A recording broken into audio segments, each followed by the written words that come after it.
हियरा खोल के मांग नदी जो चाह लेला।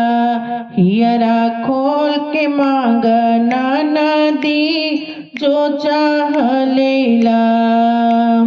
टिकवा जानी मांग हमरा मांग का सिंगार है। टिकवा जानी मांग हमर मांग का सिंगार है। टिकवा जो देहब पतिया लेब काट। हियरा खोल के मांग नदी जो चाह लेला। हियरा खोल के मांग नदी जो चाह लेला।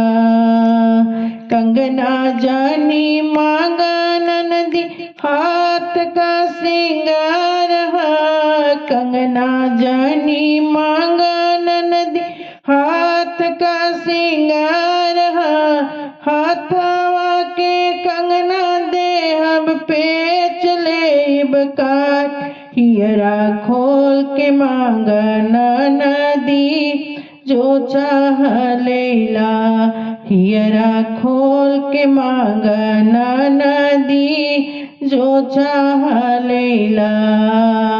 लहंगा जानी मांगा हमरा अंग के सिंगार है। लहंगा जानी मांगा हमर अंग के सिंगार है। अंग के लहंगा दे चोली लेब काट। हियरा खोल के मांग नदी जो चाह लेला।